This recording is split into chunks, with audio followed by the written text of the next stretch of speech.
हर हर महादेव, जय शिव शंभू। एक बार भोले बाबा माता पार्वती के साथ घूम रहे थे नंदी पे सवार होकर के, और वो अयोध्या के पास से जा रहे थे तो भोजन की गंध आई उन्हें इसी श्राद्ध पक्ष में। तो उन्होंने माता पार्वती से कहा नंदी से कि आप जाओ कैलाश पे और मैं अयोध्या जाता हूं, मुझे भोजन करने का मन कर रहा है श्राद्ध का। माता पार्वती कहती कहां जाएंगे? बोले राम जी अपने पिता की श्राद्ध कर रहे हैं और मुझे उनके पास जाना है भोजन करने। बाबा ने साधु का वेश बना लिया, भोले बाबा ने, और वहां जब सारे लोग भोजन करने लगे तो बाबा भी जाके बैठ गए। तो बाबा अकेले बैठे, सारे लोग कहते पाद में बैठो। बोले देखो मैं थोड़ा धीरे धीरे खाता हूं और थोड़ा ज्यादा खाऊंगा, इसलिए जो है मैं अलग बैठूंगा, आप खा के उठ जाइएगा, कोई बात नहीं। अब बैठ गए खाने के लिए। अब पात पे पात ब्राह्मणों की उठती गई। अब बाबा जिमते गए, खाना जिमते गए, खाते गए खाते गए। माता जानकी, उर्मिला, सुतकेतकी, मांडवी, चारों बहुएं भोजन बना रही थी। राम लक्ष्मण भरत शत्रुघ्न बोल रहे कब भोजन मिलेगा? बोले बस एक रह गए हैं साधु महाराज, उनका भोजन खत्म हो जाए, थोड़ा धीरे धीरे खा रहे हैं लेकिन ज्यादा खा रहे हैं। बोले कितनी देर में? जब 2-4 घंटे बीत गया। राम जी ने कहा कि कब कराओगी भोजन? बोले थोड़ी देर स्वामी। बोले कैसी रसोई बना रही, जिमा नहीं पा रही हो। अब बाबा खाते गए, जितना लेट हो रहा है उनकी स्पीड बढ़ती जा रही। माता सीता संकट में पड़ गई, अपनी सासू के पास जाती, माता कौशल्या के पास। बोले मैया? बोले हाँ। बोले ये तो साधु महाराज उठने का नाम नहीं ले रहे हैं और सब कुछ खत्म हो रहा है राशन। बोले फिर बनाओ। अब शांति जा रही, आटा गूंथती जा रही, बनाती जा रही, खाते रहे, खाते खाते सब कुछ खत्म हो गया। फिर से बना, फिर से बना रही चारों बहुएं, और बाबा तो उठने का नाम ही नहीं ले रहे हैं। बोले क्या करूं मैया? कौशल्या माता कहते पानी लेके जाओ, पानी दे दो, बाबा पानी पी लो।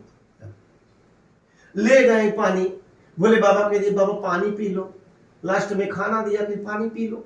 बाबा कह रहे बेटा मैं खाते समय पानी नहीं पीता हूं, जब पेट भर जाता है उसके बाद में पानी पीता हूं, अभी तो आधा ही हुआ है। मैया जानकी चौंक जाती हैं, माथे पे पसीना आ जाता है, पोछने लगती हैं कि बाप रे बाप सारा राशन खत्म हो गया और ये कहते हैं भी आधा पेट हुआ, अब मैं क्या करूं? और जा रही थी, भगवान राम खींच लेते हैं। सासू माँ के पास जा रही थी, भगवान थे बगल में थोड़ी दूर पे, और देखा नहीं सीता ने और उन्होंने खींच लिया। बोले अरे मुझे कब जिमाओगी? साधु के जिमाओगी, पति का ध्यान नहीं है, कितनी लंबा खा रहे हैं। अरे बोले सब खत्म हो गया। बोले खत्म हो गया? बोले हाँ, खाते जा रहे हैं। राम जी को जो आश्चर्य हुआ कि ऐसा कौन आ गया जो इतना खाता है। राम जी ने ध्यान दिया। देखिए राम जी महादेव की पूजा करते और महादेव राम जी की पूजा करते। तो राम जी ने ध्यान दिया तो बाबा डमरू वाले बाबा दिखाई दी। राम जी ने कहा ये तो बात गलत हो गई, अब क्या करूं? और राम जी तुरंत भागे कैलाश पे और उन्होंने माता पार्वती को प्रणाम किया। बोले मैया चलिए हमारे श्राद्ध की लाज रख लीजिए, जो है बाबा तो बैठे उठ ही नहीं रहे हैं। और माता अन्नपूर्णा जगत जननी मैया आती अयोध्या, और मैया जो है ऐसे थोड़ा सा घूंघट करके अंत में नुक्ति दिया जाता है लड्डू का, उसको बांध करके इतना बड़ा बना के मैया ले जाके रखती है थाली में और कहती है और कुछ चाहिए तो बता दीजिए। महादेव जान जाते जगदम्बा आ गई, हमारी जगदम्बा आ गई। और भोले बाबा ने देखा ऐसे, बोले अब नहीं कुछ चाहिए, अब नहीं कुछ चाहिए। वो जान गई जगदम्बा ही नहीं, वो जानती है क्योंकि पत्नी पति का नस नस जानती है, मीठा मिला ही नहीं था। और जो है ब्राह्मणम मधुरम प्रियम, और उसके बाद ब्राह्मण बन के गए थे। फिर उसके बाद बोले अब कुछ नहीं चाहिए, दर्शन दिया, सब लोगों ने महादेव का दर्शन किया। और भोले बाबा ने कहा कि जो भी श्राद्ध करेगा अपने पूर्वजों की,